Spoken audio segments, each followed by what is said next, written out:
illallah. Ora ana pangeran sing disembah sing kuwasa kejaba namung Gusti Allah. Ngaten kalimat la ilaha illallah niku nek ditimbang kalih donya sak isine niku luwih abot kalimat la ilaha illallah. Man kana awalu wa akhiru kalam la ilaha illallah dakhala jannah. Sapa mawon sing teng jiwa ragane niku awal sampai akhire urip kok kalimat la ilaha illallah teng jiwa ragane dijamin masuk surga. Alhamdulillah.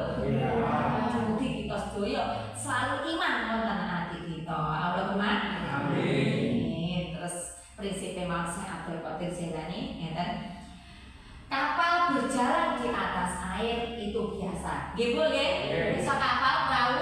Nah niku nek mlaku ning dhuwure air niku biasa. Tetapi yang tidak biasa kalau air itu masuk ke dalam kapal. Artinya ngeten. Tiang beriman, tiang Islam niku punya harta, punya jabatan, punya kedudukan, punya duit kata. Mboten napa-napa, nggih Bu. Yang bahaya itu nek harta, benda, jabatan, uang dimasukne teng ati akan bahaya. Bahayane napa? Akan lupa kepada Allah. Berarti napa? Harta, jabatan, uang niku di tangan mawon nggih Bu. Nek kantong mawon nggih Pak. Nek akeh gak apa-apa lebokne kantong mawon. Lebokne kantong. Nggih Bu nggih.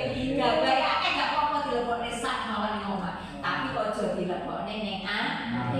Dilebokne ning ati iki pripun maksude? Wis iki lekku. Wis akhire gak gelem sedekah, gak gelem bayar zakat. Terus pelit. Lah itu berarti apa? Harta niku dilebokne ning ati. Akhire akan sakit hati.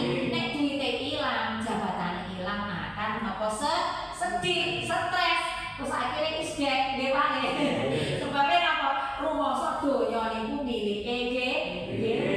Padahal niku milike Gusti Allah. Ngaten iki Mas saged pahami nggih? Harta niku semua titipane Allah. Duit, harta, jabatan, anak niku milike Gusti Allah. Nek sewaktu-waktu diambil dening Allah niku kita nggih napa? Nurut nggih Bu. Wong titipan nggih Pak nggih. Kaya titipan nek tiyang beriman atine legowo akan enak nggih. Tapi nek dicekel ning ati, oh